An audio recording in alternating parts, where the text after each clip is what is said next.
आज आपल्या दादांना जाऊन 6 महिने होत आहेत. एकतर 6 महिने असे बराबरा गेले की कळलंच नाही.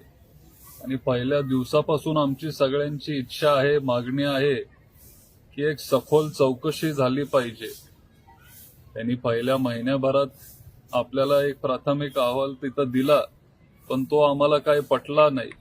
त्याच्यात अनेक मुद्दे त्यांनी जे घेतलेत ते चुकीचे आहेत.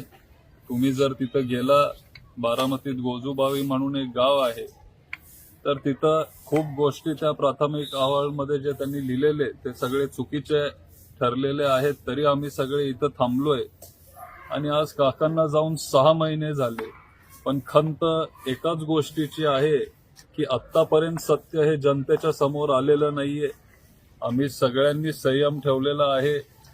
आम्ही वाट बघत होतो की दुसरा आता तिथं रिपोर्ट येईल, तिसरा रिपोर्ट येईल.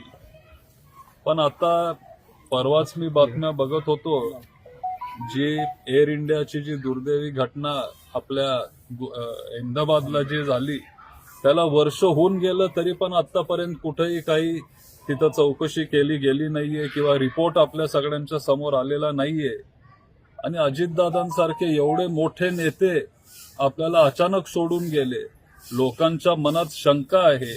सारखं लोक बोलून पण दाखवतात आणि तरी आतापर्यंत तो रिपोर्ट समोर येत नाहीत. ह्याच गोष्टीची खंत आहे आणि वाईट वाटतं. आणि आमची सगळ्यांची इच्छा आहे, अपेक्षा आहे की लवकरात लवकर त्या दुर्दैवी घटनेची माहिती आमच्या सगळ्यांच्या समोर यावी आणि नक्की त्या दिवशी काय झालं, कसं झालं, व्हिडिओ, सीसीटीव्ही, साधे सीसीटीव्ही व्हिडिओ मुंबई एअरपोर्टचे अजून आपल्या समोर आलेले नाहीयेत. आणि लवकरात लवकर ही सगळी चौकशी झाली पाहिजे. सीबीआय चौकशी करत आहे, सीआयडी असेल, आपले डीजीसीए असेल, सगळे जर एवढी चौकशी करत असतील तर मग हे सगळं समोर यायला एवढा वेळ का लागतो, हाच प्रश्न माझ्या आणि सगळे जे बारामतीचे सर्वसामान्य जनता आहे त्यांच्या मनात आहे. का वेळ लागतोय असं तुम्हाला वाटतं? आता मी चौकशी तिथं करत नाहीये. चौकशी सगळे पोलीस अधिकारी असतील किंवा जे टेक्निकल लोक आहेत ते सगळे तिथं चौकशी करत असतील. करत आहेत, नाही करत आहेत, हे त्यांनाच आपल्याला विचारावं लागेल. पण वेळ लागतोय हे खरंय. आज 6 महिने होऊन गेले. आम्ही पण संयम ठेवला, आम्ही पण थांबलेलो. आम्हाला वाटलं की आज रिपोर्ट येईल, उद्या रिपोर्ट होईल. एवढे दिवस झाले, आतापर्यंत काहीच आपल्या समोर आलेलं नाहीये. पण आता खरी गरज आहे की लोकांसमोर तुम्ही हे सगळं मांडलं पाहिजे.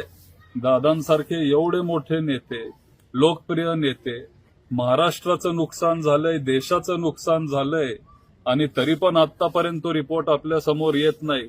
म्हणजे साधं जर कुठंतरी एखाद्या हॉटेलमध्ये जरी कुठली दुर्दैवी घटना घडली तरी त्या हॉटेलच्या मालकाला ते अटक करतात आणि मग ती चौकशी तिथं चालू ठेवतात. आज एवढी मोठी घटना होऊन सुद्धा व्हीएसआरच्या मालकांवर अजिबात कुठलीही कारवाई तिथं केली जात नाहीये. व्हीएसआरचे जे सिंग आहेत त्यांना कुठेही तिथं बोलवण्यात येत नाहीये. विमानांची चौकशी तिथं केली जात नाहीये. त्यांचं मेंटेनन्स व्यवस्थित होत नाहीये. हे पूर्वीपासून लोक म्हणत होते की व्हीएसआर कंपनीच्या विमानांचं मेंटेनन्स नीट होत नाही. विमानात ते फ्यूल मोठ्या प्रमाणात तिथं भरत असतात.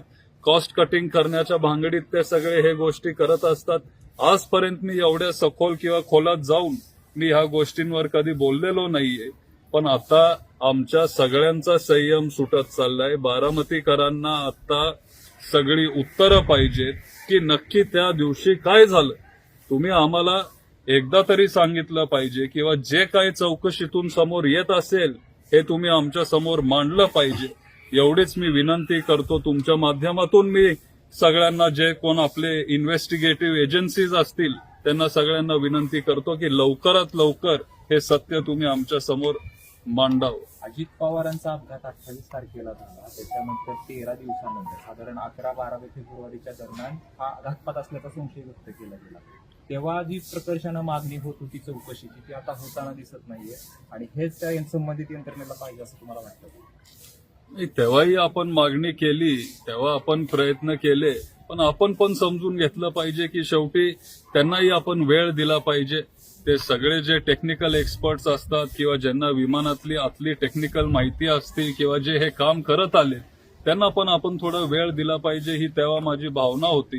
पण लवकरात लवकर आपल्याला हे सगळे गोष्टी समजले पाहिजे, ते तेव्हाही वाटायचं, आजही वाटतंय. आणि आता 6 महिने होऊन गेले, असं मला तरी वाटतंय की आता आपण भरपूर त्यांना वेळ दिलेला आहे. अजून वेळ आपण त्यांना देऊ शकत नाही किंवा आता आमचा पण पेशन्स आता संपत चाललाय. काहीतरी एक दुसरा रिपोर्ट त्यांनी लवकरात लवकर आपल्या समोर तिथं त्यांनी मांडावा, एवढीच आमची सगळ्यांची इच्छा आहे. पुढची भूमिका काय? आता आम्ही त्यांच्या रिपोर्टची वाट पाहू. मला विश्वास आहे की सगळे तिथं पाठपुरावा करत असतीलच. मग ते स्वतः काकी असतील किंवा सगळेच तिथं पाठपुरावा करत असतील. पण लवकरात लवकर तो रिपोर्ट आला पाहिजे. आम्ही तिथं पाठपुरावा करू, आम्ही त्यांना जाऊन भेटू, त्यांना विनंती करू की आतापर्यंतची जी काही माहिती असेल ती तुम्ही आमच्या समोर मांडली पाहिजे. जे काही गोष्टी तुमच्या फाइंडिंग्समध्ये आल्या असतील ते तुम्ही आम्हाला सांगितले पाहिजेत, कारण आम्ही आता अस्वस्थ व्हायला लागलोय. लवकरात लवकर काहीतरी नवीन माहिती आमच्या सगळ्यांच्या समोर आली पाहिजे. काही दिवसापूर्वी शरद पवार पंतप्रधानांना भेटले, त्याच्यानंतर पंतप्रधानांना अमित शहाना सुनील तटकरे भेटले, त्याच्यानंतर प्रफुल्ल पटेल आणि शरद पवारांची भेट झाली. काय चालू आहे नेमकं राष्ट्रवादीमध्ये? पवार साहेब हे खूप मोठे नेते आहेत. स्वतः पंतप्रधान जेव्हा बारामतीत आलेले तेव्हा ते म्हणालेले की साहेब हे माझे गुरु आहेत, त्यांच्याकडून बरंच मी शिकत आलोय. आज सगळ्यात जास्त अनुभव आपल्या देशात जर कुणाकडे असेल तर तो अनुभव आपल्या आदरणीय पवार साहेबांकडे आहे. हे पंतप्रधान पण मान्य करतात आणि साहेबांनी स्वतः तुम्हाला तिथं सांगितलं की ते भेटायला गेले. जो आपला नीटचा प्रश्न होता किंवा जे कॉक्रोच जनता पार्टीचं आंदोलन जे जंतर मंतरला चालू होतं ते थांबवण्यासाठी किंवा त्याच्यातून मार्ग काढण्यासाठी तिथं पवार साहेब जाऊन भेटले. लगेच दुसऱ्या दिवशी आपल्याला तिथं ऍक्शन पंतप्रधानांनी घेतलेली ती बघायला मिळाली आणि शिक्षण मंत्री जे आहेत आपले केंद्रीय शिक्षण मंत्री त्यांचा राजीनामा तिथं घेण्यात आला आणि ह्या संदर्भात साहेब तिथं पंतप्रधान साहेबांशी बोलायला गेले होते.